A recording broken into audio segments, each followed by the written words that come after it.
হ্যাঁ ভাই, আপনার নাম কি? আমার নাম সাইফুল ইসলাম। সাইফুল ভাই, ভারতীয় সাংবাদিকরা বলছে বাংলাদেশের অবস্থা নাকি এখন খুবই খারাপ, আপনার মতামত কি? আমার মতামত হচ্ছে এরা যেটা মন্তব্য করতেছে এটা তো মিথ্যা এবং বানোয়াট কথা। এখন আমাদের দেশে তো ইনশাআল্লাহ আল্লাহ রহমতে যেভাবে দেশ চালাচ্ছে ডক্টর ইউনূস সরকারে, দেখছি তো আইন শৃঙ্খলা একটু আরও উন্নতি হলে দেশটা আরও ভালো হয়ে যাবে। কোন কারাফি আগের চাইতে কমে গেছে, বহুত কমে গেছে। আগে সব প্রশাসন যখন একটু চাঙ্গা দিয়ে উঠবে, সব সন্ত্রাসবাদ সব নিপাত যাবে, পরিস্থিতি ইনশাল্লাহ আরও ভালোর দিক দিয়ে যাবে। এরা আসছে আরেক 2-1 মাস যাক, এরপরে বোঝা যাবে ইনশাল্লাহ। এখন তো ব্যবসা বাণিজ্যের দিক দিয়ে আমরাও মোটামুটি আল্লাহ রহমতে আগের থেকে একটু ভালোতে আসি। সরকার যাওয়ার পরে আশা করি আরও ভালোতে যাব। এখন যেটা ওরা মন্তব্য করতে যায় এটা তো আমার মনে হচ্ছে যে এরকম কিছু নাই এখানে আমাদের দেশে।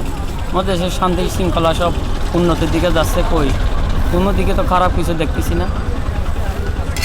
এটা হলো সাইফুল ভাই, জি আগে আওয়ামী লীগ চাঁদাবাজি করতো, এখন যে সমস্ত চাঁদাবাজি হচ্ছে এগুলো কারা করছে? এরা এদের আত্মীয় স্বজন হতে পারে এবং নতুন করে কিছু নেতাও উঠতেছে, ওদের হাতে ওদেরও হাত আছে। যেমন মনে করেন আমার বড় ভাই চলে গেছে, মারা গেছে, ওর সম্পত্তি আমি দেখানো শোনা করতেছি, এরকমও আছে, এরকমও হতে পারে। আগামী নির্বাচনে কোন দলকে ক্ষমতায় দেখতে চান?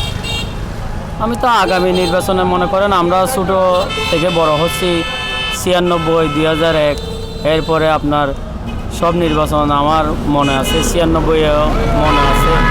এখন মনে করতেছি এরশাদও এর আগে গেছে, আমরা দেখি নাই।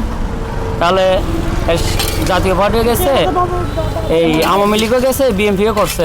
আমি আশা করি নতুন একটা দল আসুক, দেশের শান্তি শৃঙ্খলা ফিরিয়ে আনার জন্য দরকার।